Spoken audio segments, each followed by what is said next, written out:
Okay, you guys, it's been a minute since I've done a Bachelor or Bachelorette recap. I'll have to catch y'all up later, but we're hopping back in a couple episodes into Jen's season. I have lots of thoughts and opinions. Jen, first of all, is absolutely incredible. I love her as a Bachelorette. My good friend Kiana was like pinning Jen as like, I want her to be the Bachelorette. She's been saying that since very early on last season when she was just a contestant. So it's really exciting to see her in the role. She's killing it. Every time I see her, I literally can't stop looking at her face. She looks like a Disney princess. She's so beautiful. But let's hop into it. Let's talk about last night's episode. Here are my thoughts. First one-on-one was with Spencer. I loved it. I thought that Spencer was so charming and so sweet. He has like a really traditional nice guy vibe to him. I love that, and I think that like a lot of us in this day and age are we kind of run away from the nice guy. I hate to say it, but it's like when a guy is like stable, secure, has things going for him, seems to be healthy, seems to be mature, like all those things, a lot of times people get bored because there's not this like toxic cycle of like the cat and the mouse, the chase. And I think that's super normal. Like people love a little chase, people love a little toxicity, like it does something to the brain. And seeing Spencer in this one-on-one, obviously it's not enough time to really get to know somebody, but he seems like a really nice person. He seems very genuine. He had to break up with his past fiance 4 years ago. I think this is correct. 4 years ago because she cheated on him. Horrible. But honestly, I think going through something like that in your young adult life really prepares you for like empathy and understanding and navigating challenges in a relationship. It just like forces you to first of all, look inward, but also it just gives you an understanding and appreciation for a healthy love. I think that he seems like a really good fit. I just thought it was really nice that he was vulnerable. He opened up about his past relationship, and I think it was 4 years ago, and we said as a group, we were like, oh, that's like a good amount of time in between like a serious relationship, considering it was his fiance. I think he's great. He could be a great fit for Jen or a great bachelor or somebody on Bachelor in Paradise. He seems like somebody that's actually ready for marriage and like that next step of their life, which of course we love a success story. Sorry I couldn't contribute to that for you guys when I was on the show. Okay, the group date, Mr. Down Under. Honestly, I like this. I actually saw a lot of people say they thought it was like distasteful or untasteful. And somebody posed the question like, what if this were women? And I think that's like totally fair. Like, I honestly think like if you don't like it, I actually think that's totally fair. Like maybe it was a little raunchy and gross, but for me, I thought it was like really funny. I thought it was good. It like pushed these guys outside their comfort zone. Most people leaned into like the comedy side of it. And I even thought Devin's take on it, how it was like kind of empowering for him. I was like, hell yeah, I love that. I know if I were on that date and like, first of all, I probably wouldn't be happy about it because I wouldn't want to be half naked, but I would like definitely lean into the funny. Like I wouldn't take it serious, that's for sure. But some of the guys took it serious and some of them were funny, and both were great. Like I don't think that there was a right or a wrong way to do it. Leading up to this episode, I've been on the fence about Devin. I have been a little bit unsure because I think although I've like been on like quote unquote mostly been on his side for a lot of the things that are happening, the things that he's actually saying in these conflicts, I think that he's also a little bit of an instigator. Like I think that he doesn't mind being in the middle of the drama. If you're thrown into the middle of the drama and you've like done nothing to provoke it, then I kind of am like, okay, like obviously you have to defend yourself, but I don't think he has a problem like putting himself in the drama as well. He might not be wrong, but he's not looking to like resolve the conflict always. I think he's looking to like win the conflict. I'm smiling because I think it's funny. Like I thought last night, I turned a corner for him. The girls and I were like, actually we like Devin. I had to double check his name. And it's so funny because we've been calling him Pete Davidson, and like all the guys we don't call by their names, so I'm like trying to actually get their names. But something about him that I don't want to say rubs me the wrong way, but I think I'm like, I don't know. I'm like confused if he's a nice guy or not. But what I will say is, one, I loved how he embraced the challenge. He was so funny, like hysterically funny. And then he talked about his body image, which, like, thank you, amazing. We love, first of all, when men are talking about their body image, it's so important. Like, men struggle with their body image, women struggle with their body image. I think it's so amazing when a guy can talk and verbalize that experience, because it's something that so many women go through. And to know that your partner has had similar feelings about themselves, or like at least can be sensitive around the topic of body image, I just was like, oh, love that he embraced the challenge. He rose to the occasion. He was so funny. We were like cry laughing. He was hysterical. And then also had the vernacular and dialogue to have an important conversation. I like loved it. Like overall 10 out of 10, we thought he was great. Sam, y'all, the girls and I were really thinking like Sam was like winning potential, next Bachelor potential. We really thought like he really had a lot of potential to us. And after last night's episode, like I'm kind of tapped out. I mean, I think that obviously the show needs to show like dynamic range. So sure, with editing and storytelling, things can be perceived differently than they might have happened, or portrayed differently than they might have happened. But I just like don't see how they could have chopped that up so much. Things he's saying are coming across as very arrogant and cocky, in my opinion, regardless of when he said them or in regards to what. It's just like, it's really coming across as very like arrogant. And I think it's good to be confident, but I think he's like doing a little too much, and it's like coming across as arrogance. I love when a lead has like amazing sexual attention with somebody that they're probably not compatible with, which I say that and I'm like, sorry, Jen, because I want you to find your person. I don't want you to be distracted by sexual attention and, you know, a good time. And who knows, maybe Sam does win. I don't know. There's more there. Peel back the layers. Show us what's going on. But right now, what I'm seeing, I'm not loving, to be just completely honest. I'm struggling with it. I'm having a hard time with it. I think Sam has gotten too big for his britches, and it's actually become very unattractive. And I don't mean that to be nasty, but I just mean that like first episode, a lot of us, like the girls I was watching with, there was a lot of like, oh my God, this guy's great. He's so cute. He has so much potential. He has to make it far. Maybe he'll be the next Bachelor, blah, blah, blah. And now we're like, oh, this is not the vibe. Like, we're not really rooting for him to go far. And we're just kind of like, we wouldn't want him to be our next Bachelor. Like, yeah, that's kind of where we're at. I don't have his name, but the hand wrap guy, the guy that did the worm, or like that dance move where you like jump to your hands and he hurt his hand. Oh. I actually felt really bad for him because, one, I probably wouldn't want to do that challenge. I would not want to take my clothes off, to be honest, to be quite frank.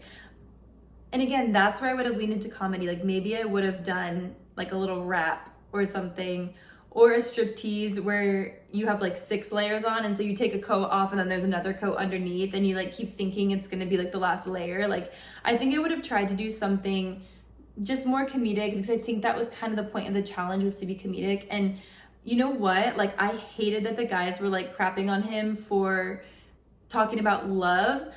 Like, do I agree with the sentiment that like that probably wasn't the right place to say that? Yes.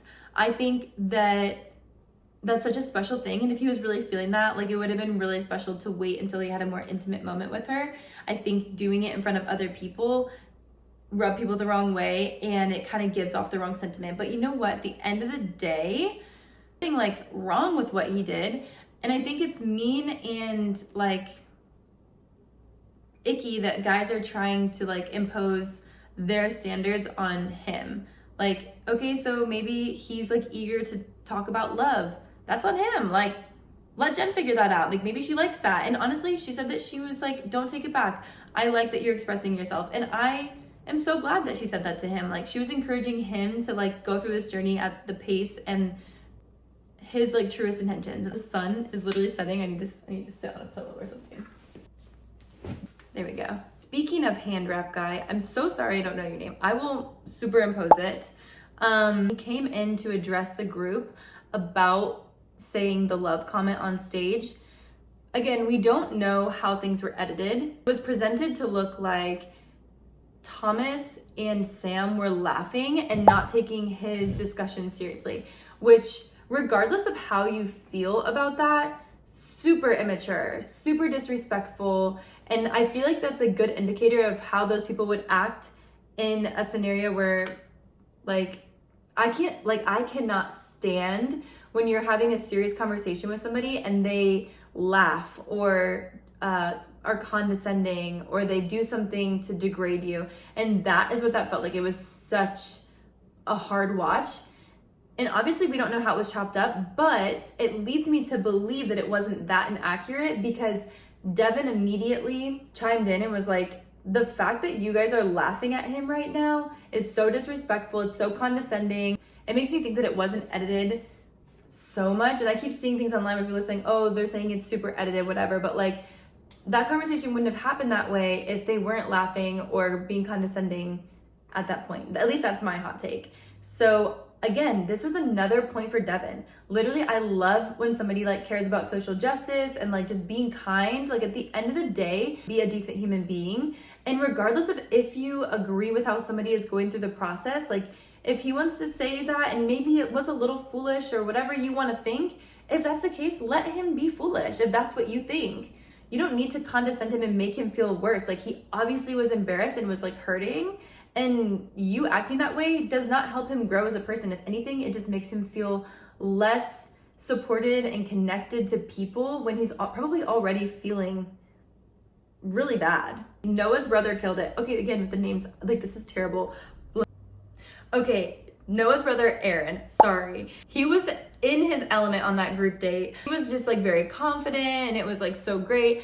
I think this was the most attractive he's looked throughout the season. To be honest, I feel like previously the other things that happened, like even if they were like for a bit or to be funny, like I didn't really find it funny. I just like didn't find it very attractive. But like seeing him confident and kind and like, you know, in his element, that was like a really attractive thing. I was like, okay, yeah, let's get it, Aaron. Pop off. Hakeem's facials are hysterical. He was so fun on that group date, and I'm so sad that he got eliminated at the end. Like, it's so good we got to know Hakeem, because it's only like week 3, and so he could have like left no impression, but I feel like he kind of stole America's heart, and I'm like, put him on the beach. Like, we want to see him. He's so precious. He seems like a really nice guy. I was like disappointed that he didn't get more time with her, but he was so funny on the challenge. We loved it. Okay, Jeremy was really cute. He reminds me of Jed from Hannah Brown's season, just in looks. And I thought it was actually really funny that he stalled out and then made out with Jen on the track. I was like, she probably gave him brownie points for that. It's like very cute that he just like made time. I don't know. I love that. I think it's sweet. I thought it was cute. They seem like they have a good connection. I think he's gonna go a long way. Austin nailed it. Obviously, he won the challenge and got extra time with her. He was confident, he was cute, he was sweet with her. Like, it was just all around great vibes. And then when she got to talk with him, I don't remember if he won extra time with her and they talked about this, or if this was at the rose ceremony, I forget. But I think he's the one that also opened up about being cheated on. There's a lot of guys that are coming from like cheating trauma, and it's just so crazy to me. Like, I mean, a lot of women get cheated on and it's like super common, unfortunately, and I feel like a lot of us share that experience. But like, I feel like there's not been a lot of past male contestants that have like come forward and been like, oh, I was cheated on, and it's like been a traumatizing experience. Again, I think it really shapes you. It's horrible, but it gives you a lot of empathy like moving forward. It was a really genuine moment between them where she said something about like having not been fully loved, and the way he just like looked at her and was like, wow, like, you really deserve that. Like, it was so genuine. I know that's so simple, but like, it just felt like a really real moment, where a lot of times on the show, it just gets so like superficial and like surface level. And it was like, oh, it just felt like deep stuff. I was like, okay, he's a dark horse. We got to keep an eye out for him. How do we feel about the mullet though? I'm curious what you guys think. At the end of the day, it's just a haircut and it doesn't matter anyway. Okay, now we're definitely at the rose ceremony portion. Aaron leaving and then dropping that bomb. I was so annoyed. I was like, okay, we're back to this like not being cute. Like, if you're gonna do it, like do it. The lighting is getting crazy. Anyways, this reverted me back on the Aaron train where I was like, you were doing so good, you were killing the group date, and now you're gonna drop a bomb and not give any details and just confuse Jen. She handled it like a champ. Like, she literally has like she's just like getting so annoyed with these people at this point. She's like, okay, bye. Like, thank you for nothing. Thanks for just like ruining my night. Very telling when Sam came up. Gotta keep the main thing, the main thing. Like, what? Like, he's really starting to get on my nerves with all this stuff. I think it was so telling when he went up to talk with her and she's like, aren't you like worried at all about what I said? Like, do you care about me? She was, I think at one point she was like, oh, well, I'm glad you're doing so good. And then they start making out and like, yes, the sexual tension is there. Yes, the chemistry is there, but like his reasoning was like, oh, nothing you said applied to me. Like, even so, can't you tell that this woman is like a little distressed and like struggling? And I guess if your only way to relieve stress is by like being the like sexual, like leaning into the sexual chemistry and like maybe that's how you cope. Like, I don't know, like that's certainly how some people cope, but like for me, if my emotional needs are not met, I'm not interested. Like, sorry, no, like I'm just not. So I think that would have been a really big turnoff for me. It seemed like Jen was kind of into it, but I also think like her pointing out like, oh, well, I'm glad you're fine, and then being like, you're not worried about me. I think she's kind of like onto something. I don't know. I hate to like, you know, jump to conclusions or like be rude. I really have a hard time recapping and giving my full opinion because I'm like, I know that everyone in their own way is wonderful and they have a perfect match out there, but when you watch it back, it's really hard because you're like, can't you see that this is like not a great way to handle it? I don't know, just a personal opinion, not trying to be an asshole. I feel like Sam and Devin both have equally strong connections with her on very different levels. Devin's is seeming very like emotional, mental, like personality connection. Sam, it's like obviously sexual tension and chemistry, which is very important too. Like, both of those things are very important, but like Sam and Devin need to squash the beef because I feel like this is going to become a storyline, which obviously that's why we watch, so I can't complain too much. But I'm just like, they need to squash this because Jen needs to find her person. I actually don't think it's either of them, but I'm starting to lean towards Team Devin. Anyways, that's my hot take. Those are my thoughts and opinions. Thanks for watching, guys. It's been so long since I've done this, and yeah, I'll be doing more YouTube. I have a lot in the archives that I'm debating on if I want to post still or not, but Lord help me. Peace and blessings to all of you. I really don't know how to end this. Anyways, thank you guys for watching. The sun is literally killing my eyes. I'll plan better next time and I won't film at this time of day. Bye!